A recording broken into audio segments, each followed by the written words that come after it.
Во ова издание, супер вторник во САД, се гласа во 14 сојузни држави на прелиминарните избори, во залог 1/3 од демократските делегати. Нема опасност за објавување вонредна состојба од коронавирусот во САД, уверува председателот Трамп. Вирална идеја, како да им се помогне на бездомните луѓе. Ке ви кажеме, останете со нас.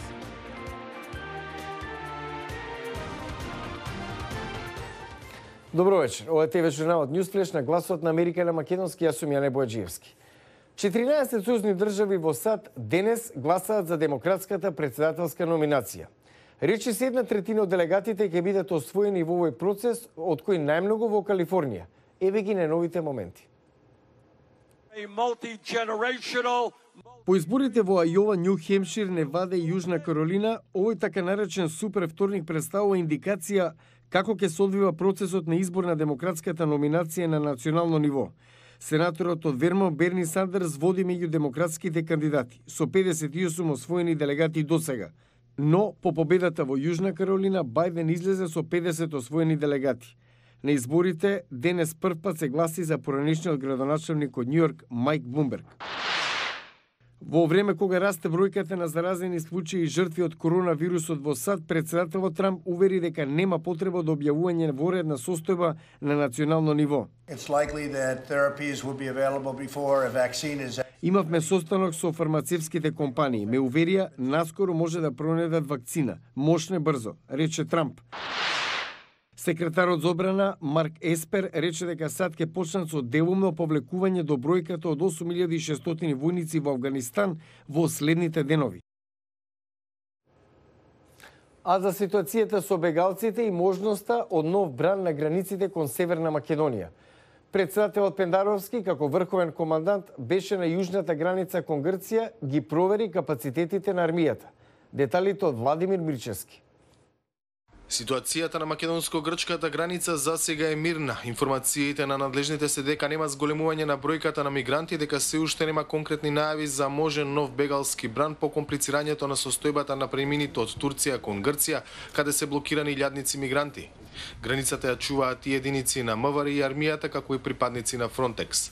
Од пред 2 дена можеме да ви кажем дека и армискиот контингент тука го зголемивме. Не можам да зборам за бројки, бидејќи тоа се класифицирани информации, меѓутоа го зголемивме. Не во очекување на некој голем бегалски бран, меѓутоа во очекување на тоа што евентуално може да се случи, да не фати неподготвени. Знам дека истото се случува и со единиците на вработените од МВР. Значи сите, ве уверувам, сите надлежни органи се тука и се будни. Засега во транзитниот центар состојбата е нормална без големен број на бегалци. И владата уверува дека се преземаат мерки за да не се повтори ситуацијата од 2016-та. Сега за сега нема мигранти кои што се движат ни кон Грција, ниту пак на територијата кон Република Северна Македонија, меѓутоа нашите институции се подготвени во овој дел. Ние дури од вчера е подигнато и нивото на зголемена безбедност на јужната, на северната граница.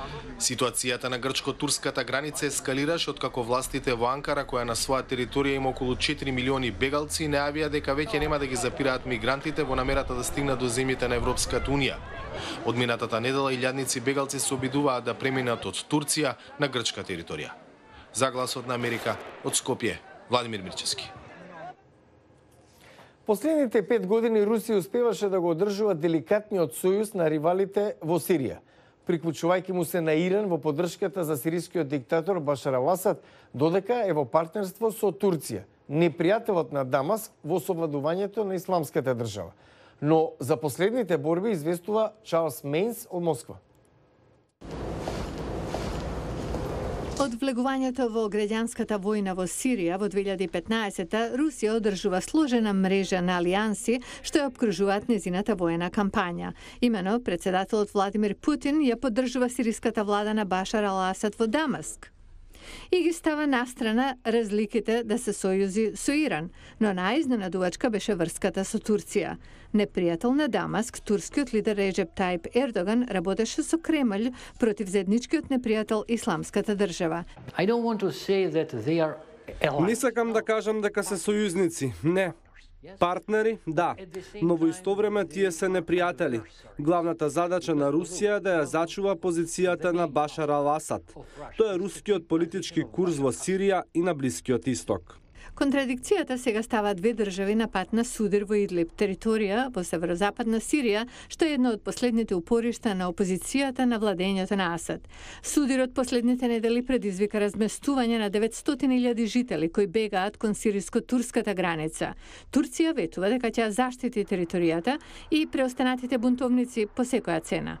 Во неделата Турција собори 2 сириски воени авиони над Идлиб и погоди воена база длабоко на територијата на Сирија, како одговор на сириски напад пред неколку денови кога беа убиени 30 турски војници кои оперирале во Идлиб според договор постигнат под водство на Русија во 2018.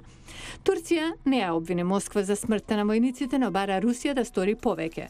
Наблюдувачите во Москва велат дека Русија има ограничена можност да диктира услови.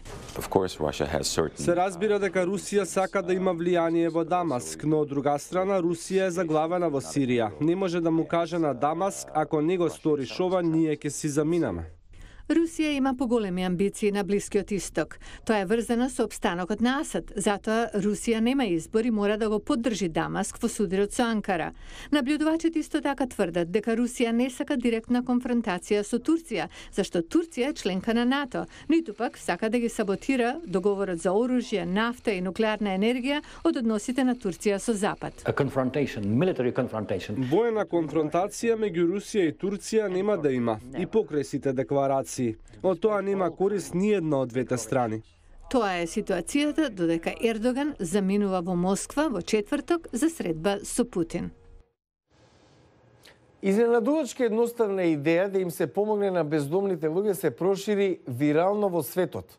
Концептот "Земи едно, остави едно" во основа е понуда на топла облека за бездомниците. Идејата потекнува од Мексико, па се прошири во САД, известува Хенри Риджвел. Се што ви треба е закачалка за облека, табла со надписи "Добра волја" на локалното население. Секој што има вишок палто го остава на закачалката на улица. Оние што имаат потреба од палто, бездомниците, може да си земат. Слоганот е "Земи едно, остави друго". Стефан Симановиц ја постави оваа закачалка пред црква во близина на неговата канцеларија во центарот на Лондон. Секој утро закачалката е празна, но до пладне се полни. Луѓето кои тука живеат или работат носат топла облека. Оваа прекрасна идеја ја видов на Твитер и се поврзав со жената која ја започна во Далас. Таа жена е Емилија Флорес, со која Гласот на Америка зборуваше преку Скајп од незината продавница за тако сендвичи во Далас, каде што започна оваа иницијатива. Бев во посета на сестра ми во Мексико Сити, каде на еден мост забележав надпис на шпански јазик на кој пишуваше: "Ако ти студи, земи едно, ако сакаш да помогнеш, остави едно." Флорес идејата е однела дома во Тексас. Знаете, во секоја држава има повеќе добри од што лоши луѓе и секој се обидува да помогне на еден или на друг начин. И тоа е речиси се што можеме да направиме. Назад во Лондон, Пет и Стив избра палто од закачалката. Тие живеат на улица повеќе од 20 години. Предходната ноќ била една од најстудените оваа зима. Имам вреќа за спиење, но моравме да се движиме цела ноќ бидејќи не можевме да се згрееме. Ако остане во вреќата за спиење ќе измрзнев. Нема каде да одиме. Само се движиме наоколу. Јас имам средно училиште. Мојот пријател овде е градежник, но немаме работа. Според проценките на добротворните засолништа во Велика Британија има 320.000 бездомници. 4 до 5.000 спијат на улиците. Владата проценува дека над 720 бездомници починале во 2080 година, што е голем раст од претходните години. Тука е крајот на Newsflash на Гласот на Америка на македонски. Јас сум Јане Бојаджиевски од студиото во Вашингтон. Следете не преку Twitter, Facebook и Instagram. Пријатна вечер, се гледаме.